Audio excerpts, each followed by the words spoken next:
삼성과 닉스 둘 다 내년에는 지금보다 더 올라가 있을 것이란 이야기는 누구든 할 수 있을 것 같은데요. 그렇다면 누가 더 오를까? 여기에 대해서 이제 고민을 해볼 필요가 있겠습니다. 네, 안녕하세요. 주식은 역시 끼리끼리 새끼리십니다. 안녕하세요, 끼리인데 자, 오늘 증시 나쁘지 않은 모습입니다. 빠르게 경제 공부 해보도록 하겠습니다. 같이 공부하시죠. 렛츠 기릿. 첫 번째입니다. 기술주 쉬고 순환매 돌고. 자, 미국은 기술주가 쉬고 나머지 애들이 올라가는 순환매가 등장하고 있습니다. 어제도 나스닥은 하락했고 다우는 최고치를 경신하는 모습을 나타냈다고 하죠. 셧다운 해제 기대감이 전통 산업주에 돈이 가게 만들고 있다고 하며 특히 헬스케어가 좋은 모습이 나타난다고 합니다. 우리나라도 마찬가지죠. 그리고 기술주 같은 경우는 일단 전체적으로 하락을 피하지 못했지만 이 와중에 AMD는 연평균 성장률 35%가 기대된다 이러한 이야기를 꺼내면서 9%나 급등. 그러다 보니까 기술주는 이거는 그냥 AI 버블 때문에 끝난 게 아니라 오른쪽으로 기어가는 그냥 단순 조정이구나 이러한 생각을 더 강하게 할 수 있게 만드네요. 어쨌든 지금은 순환매지만 결국 이제 내년 1월, 2월 그때쯤 되면은 또다시 AI 관련주가 올라갈 거라고 예상을 해볼 수 있고, 그리고 마지막으로 CPI 등 이제 이러한 지표가 오늘 발표되지 않겠습니까? 하지만 셧다운 여파로 아예 공개가 안 될 수도 있다는 거 참고하시면 될 것 같습니다. 다음입니다. 금값 언제 이렇게 다시 올라왔나? 조용하던 금값이 다시 설검설검 올라오고 있습니다. 4,200달러까지 올라오면서 다시 정고점 가나라는 기대감이 등장하고 있어요. 셧다운 종료 호재가 금값에도 영향을 줬다고 하며 12월 금리 인하 기대감도 나타나면서 올라오고 있다고 합니다. 다음입니다. 이 와중에 유가는 반대기를 하고 있습니다. 많이 내렸어요. 안 그래도 좀 낮은 편인데도 하루 만에 4%나 하락하는 모습. 그 이유는 공급 과잉 우려가 등장했다고 합니다. 오펙 플러스는 내년에 원유 공급과 수요는 균형을 이룰 것이다 이러한 얘기를 하면서 하락했다고 하는데요. 아니 근데 균형을 이루면 좋은 거 아니야? 근데 왜 하락해? 하고 봤더니 원래 오펙 플러스가 전망했을 때는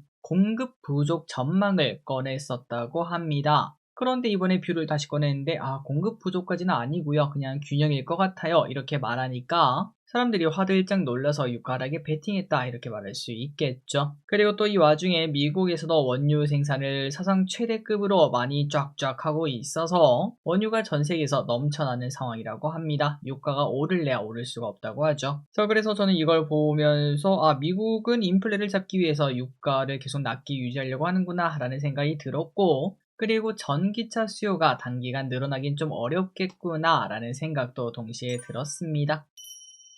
다음입니다. 주모 여기 치킨이요 라는 얘기가 절로 나올 것 같습니다. 큐리오시스가 따따블에 그냥 성공하는 모습이 나타났죠. 실험실 자동화 솔루션 기업인데요. 공모주 기세가 엄청난 걸 확인할 수 있습니다. 얼마 전 이노테크도 따따블에 성공하더니 큐리오시스까지 따따블에 성공했고, 내일 상장하는 세나테크놀로지도 조금 기대감이 나타나겠죠. 다만 데이터는 이제 다른 공모주보다는 조금 부족했던 기업이다 보니까 세나테크놀로지한테 너무 큰 기대를 하면은 애가 또 부끄러워할 수 있다는 거 참고하시면 될 것 같습니다. 어쨌든 큐리오시스 장 초반에 바로 매도했습니다. 아니 길이 따따블인데 왜 매도했냐? 저도 고민했습니다. 이제 8시 아니죠. 9시 59분이죠. 그때 고민하다가 취소 누를까? 그런 고민을 하다가 그냥 바로 매도를 했습니다. 그 이유는 매번 말씀드렸다시피 이거 따따블인 거 알고 있지만 혹시나 깨질 가능성도 있고 내일 또 올라봐야 얼마나 오르겠나 이런 생각 플러스 그거 보고 있는 시간에 나는 일을 해야지 이러한 생각과 함께 그냥 저는 늘 하던 대로 바로 매도했습니다. 이렇게 팔아도 6만원이 넘는 수익, 혹시나 기름분들 받으신 분들 진심으로 축하드리고 세나테크놀로지도 좋은 결과 있기를 바랍니다. 다음입니다. 삼성과 닉스에 대해서 한번 보도록 하겠습니다. 삼성과 닉스 둘 다 내년에는 지금보다 더 올라가 있을 것이란 이야기는 누구든 할 수 있을 것 같은데요. 그렇다면 누가 더 오를까? 여기에 대해서 이제 고민을 해볼 필요가 있겠습니다. 자, 아마도 실적의 정답이 있지 않을까라는 생각이 들었어요. 왼쪽에 자료를 보시면은 삼성전자와 하이닉스의 영업이익을 나타낸 자료입니다. 하이닉스는 23년에 그때 적자를 내고 그때 당시 주가가 7만원인가 8만원인가 그랬던 것 같아요.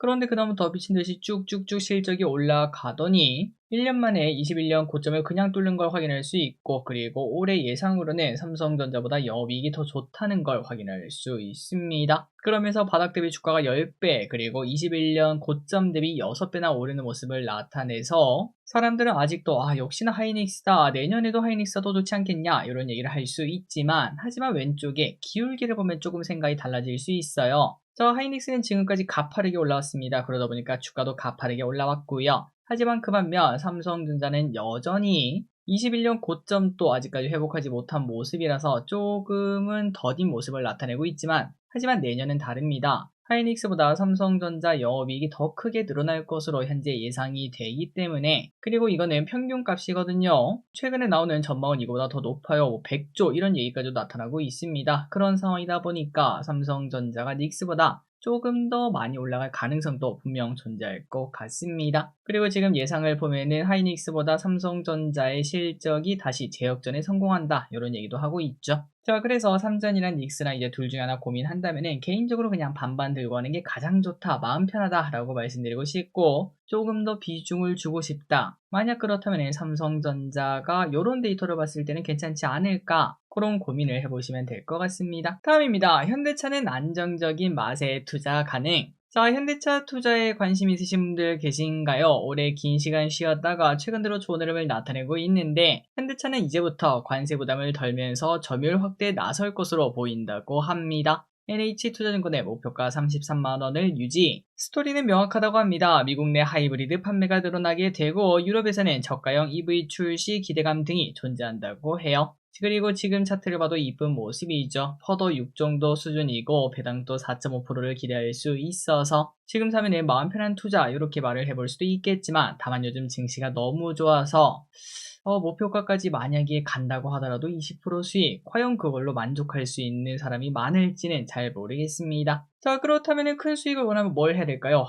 요즘 바이오가 아닌가 하는 생각이 들어요. 하이리스크 하이리턴인 건 알고 계시죠? 참고하시면 될 것 같고요. ABL 바이오가 내년에 10조 원대 바이오텍이 될 것이다. 이러한 뷰가 등장했습니다. 심플합니다. 어제 우리가 공부했던 그런 이유 때문에 NH투자증권은 ABL 바이오에 대해서 릴리를 등에 업고 글로벌 성과를 보여줄 것이라고 하며 내년에도 다수의 기술 수출이 나타날 것으로 보인다고 합니다. 자, ABL 바이오 어제도 상한가, 오늘 또 상한가 근처까지 온 모습인데 과연 어디까지 올라갈지, 그리고 바이오주가 완전 난리가 나고 있습니다. 다음입니다. 롯데케미칼도 한번 맛보시라요. 반도체 말고 다른 산업도 슬슬 일어나는 모습이죠. 우리나라도 뭔가 순환매가 도는 것 같아요. 그 중에 하나가 화학이라고 합니다. 롯데케미칼이 3분기 적자지만 이제는 바닥을 쳤다는 이야기가 등장하고 있어요. 자, 왼쪽 아래 보면 차트도 좀 이쁘지 않습니까? 이제 주봉을 보시면 오른쪽으로 계속 기어가다가 이제 고개를 드는 모습. 참고로 예로부터 화학 사이클은 너무 깊고 또 너무 높아서 예측하기가 어렵다 이런 얘기가 많은데 하나증권은 이번에는 진짜다 라고 말을 하며 목표가를 10만원으로 상향 조정을 했습니다. 4분기까지는 적자를 낸다고 합니다. 하지만 내년에는 적자폭이 크게 줄고 구조 조정을 가장 먼저 했기 때문에 수천억 원의 적자를 축소할 수 있고 그 힘으로 주가가 올라갈 수 있지 않겠나 이렇게 본다고 하네요. IM증권도 롯데케미칼의 목표가를 11만원으로 상향 조정했습니다. 다음입니다. 뉴진스가 돌아왔습니다. 오랜 기간 떠났다가 돌아왔죠. 일각에서는 1년 9개월 동안 떠났었기 때문에 군대 다녀온 셈 치자 이렇게 말을 하는 것도 확인할 수 있습니다. 진짜 오래됐네요. 자, 그래서 어제 하이브는 어쨌든 호재다 라고 말을 하며 급등하며 마감됐고 오늘 하이브도 5% 정도 상승하고 있습니다. 다만 이제 가장 핫할 때 떠난 상황 아니었겠습니까? 지금 돌아와도 여론도 좀 안 좋을 수도 있어서 과거의 뉴진스의 힘을 바로 보여줄 수 있을지 거기에 대한 걱정은 조금 나오는 모습이지만 그래도 뉴진스가 아닐까 이런 기대감도 있습니다. 다음입니다. 예금도 다시 인기가 좋아졌다고. 요즘 주식만 열풍인 줄 알았는데 예금도 인기가 좋다고 합니다. 최근 금리가 오히려 올라가는 모습을 나타내며 장기적으로는 하락할 것으로 예상되다 보니까 막차 수요가 나타나고 있다고 해요. 다들 은행으로 기어가고 있습니다. 그리고 또 오히려 증시가 너무 많이 올라서 증시로 가는 게 아니라 이 정도면 됐어, 이거를 그냥 은행에다 넣어놓고 나중에 주가 빠지면 사지 이러한 수요도 나오는 것 같은데요. 11월에 761조까지 정기예금 잔액이 증가했고 한 달 만에 11조 원이나 늘어난 상황이라고 합니다. 다음입니다. 닌텐도 좋아하시나요? 저는 컴퓨터 게임을 좋아하기 때문에 플스나 닌텐도를 집에 두고 한 적은 없었던 것 같습니다. 그래도 친구 집에 가서 가끔 하면 재밌긴 하더라고요. 그런데 닌텐도 스위치2가 잘 팔리고 있다고 합니다. 저 빼고 다 사고 있다고 하며 1000만 대 넘게 팔렸다는 소식. 참고로 스위치2는 이제 64만 8천원으로 역대 최고가로 출시가 되었지만 품귀 현상까지 등장하고 있다고 하죠. 그리고 예상으로 내년 3월까지 1900만 대가 팔릴 것으로 보인다고 하고, 그래서 닌텐도의 실적은 작년보다 2배 늘어서 역대 최대 매출 예상된다고 합니다. 다음 소식입니다. CXL 관련 이야기가 나오는군요. 삼성전자가 CXL 대량 양산을 시작한다는 소식이 등장했습니다. 아직까지 개화되지 않았던 시장이지만 이제 시작이라고 볼 수 있겠는데요. 자, 그렇다면 CXL이 뭘까요? 예를 들어서 설명을 해드리자면은 CPU라는 요리사 그리고 GPU라는 요리사가 열심히 요리를 하고 있다고 생각해 보도록 하겠습니다. 한 식당에서요. 하지만 요 CPU랑 GPU는 각각 따로 냉장고를 쓰고 있었는데요. 그러니까 요리식 재료를 저장하는 램이 있었다고 생각하시면 될 것 같습니다. 그런데 가끔 우리가 어떤 작업을 하냐에 따라서 CPU 요리사 냉장고는 가득 찰 때가 있는데 GPU 냉장고는 텅텅 빌 때가 있고, 그 반대인 경우도 분명 존재하겠죠. 그런 상황이 나타나다 보면 업무 효율이 떨어지는 걸 확인할 수 있고, 어떤 요리사는 쉬는 모습, 그런 것까지도 확인할 수 있는데, 하지만 그걸 막기 위해서 바로 CXL이라는 게 등장하게 됩니다. 이게 뭐냐? 바로 거대 냉장고를 그냥 딱 박아버리는 거예요. 그러면은 각각의 냉장고를 쓰는 게 아니라 그냥 한 번에 같은 냉장고를 쓰면서 저장하게 되니까 효율적으로 램을 사용하게 되고, 그러면은 요리사가 쉬는 시간 없이 열심히 일하는 그러한 효율성까지 챙길 수가 있다고 합니다. 자, 그러니까 CXL 이해 가셨죠? CPU와 GPU 안에 들어있는 램, 요거를 서로서로 같이 쓸 수 있게 만드는 그런 기술이라고 보면 될 것 같네요. 효율성이 좋아지는데 초점이 있습니다. 다음입니다. 루닛, 실적이 너무 어둡다. 오늘 루닛이 너무 큰 하락을 했습니다. 최근 의료 AI가 좀 오르나 싶더니 안 좋은 소식이 뜨면서 크게 급락했는데요. 어떤 악재인가 봤더니 바로 실적 걱정입니다. 지금까지 계속 적자를 내고 있으며, 회사는 27년에 흑자 전환 기대감을 꺼내고 있지만 27년까지도 흑전이 어려워 보인다고 해요. 마침 오늘 또 루닛의 실적이 발표가 되었는데 예상보다 영업이익도 좀 더 낮은 편이더라고요. 하지만 회사는 27년 흑자 전환 목표가 문제없이 순조롭게 진행되고 있다, 이렇게 밝혔다고 합니다. 그럼에도 마이너스 15%. 마지막 소식입니다. 루이싱 커피 재상장. 과거 생각이 납니다. 루이싱 커피가 미국에서 회계 부정 사실이 나타나면서 미국에 퇴출된 게 한 5년 전인데요. 그렇다면 루이싱 커피 왜 그렇게 퇴출됐나 하고 봤더니, 그때 루이싱 커피는 2019년 실적을 약 4천억 원의 매출 허위로 게시한 적이 있었습니다. 진짜 간도 크다라는 생각이 들죠. 그런데 중요한 거는 이거를 금융당국이 밝혀낸 게 아니라 공매도 조직이 밝혀냈다는 게 진짜 충격적이었죠.